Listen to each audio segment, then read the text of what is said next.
ਵਧੀਆ ਗੱਲ ਹੈ ਵੀ ਤੁਸੀਂ ਨਾ ਕਲਰਸ ਦੇ ਨਾਮ ਵੀ ਲਿਖਤੇ ਆ।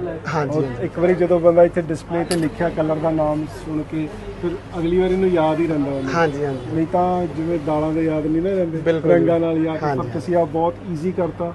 ਫੋਰਨ ਦੀ ਥਾਟ ਵੀ ਇਦਾਂ ਹੀ ਰਹਿੰਦੀ ਹੈ। ਉਹ ਜਿੰਨਾ ਡਿਟੇਲਿੰਗ 'ਚ ਜਾਂਦੇ ਆ ਨਾ ਉਹਨਾਂ ਉਹ ਬਹੁਤ ਵਧੀਆ। ਅੱਜ ਕਿਉਂ ਡਿਵੈਲਪ ਨੇ ਉਹਦਾ ਰੀਜ਼ਨ ਹੀ ਆ ਵੀ ਉਹਨਾਂ ਨੇ ਹਰ ਗੱਲ ਨੂੰ ਡਿਟੇਲ 'ਚ ਲੈ ਕੇ ਜਾਣਾ।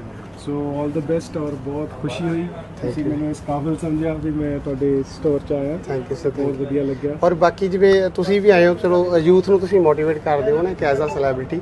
ਸਾਡੇ ਵੀ ਜਿਵੇਂ ਸਟੋਰ ਦੇ ਵਿੱਚ ਹੈਗੇ ਆ, ਸਾਡੇ 7 ਹੁਣ ਸਟੋਰ ਹੋ ਗਏ ਆ। ਔਰ ਹੁਣ ਇਸ ਤੋਂ ਬਾਅਦ ਫਿਰੋਜ਼ਪੁਰ ਦੇ ਵਿੱਚ ਸਟੋਰ ਓਪਨ ਹੋਣਾ ਹੈਗਾ।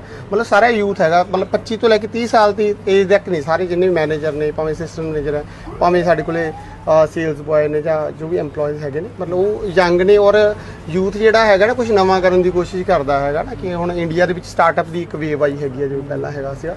ਤਾਂ ਉਸ ਚੀਜ਼ ਨਾਲ ਵੀ ਬੜਾ ਇੱਕ ਮੈਂ ਤਾਂ ਨੌਜਵਾਨਾਂ ਨੂੰ ਇਹ ਕਹੂੰਗਾ ਕਿ ਆਪਾਂ ਕਹਿੰਦੇ ਕਿ ਮੌਕੇ ਨਹੀਂ ਹੈਗੇ। ਜੇ ਅੱਜ ਤੁਹਾਡੇ ਕੋਲੇ ਮੋਬਾਈਲ ਹੈ, ਇੰਟਰਨੈਟ ਪੈਕ ਹੈ, ਤਾਂ ਦੁਨੀਆ ਤੁਹਾਡੇ ਹੱਥ 'ਚ। ਜੇ ਅੱਜ ਤੁਹਾਨੂੰ ਕਹਿ ਰਹੇ ਹੋ ਤੁਸੀਂ ਮੌਕਾ ਨਹੀਂ ਹੈਗਾ, ਤਾਂ ਫਿਰ ਕਦੇ ਨਹੀਂ ਆਪਾਂ ਕਾਮਯਾਬ ਹੋ ਸਕਦੇ।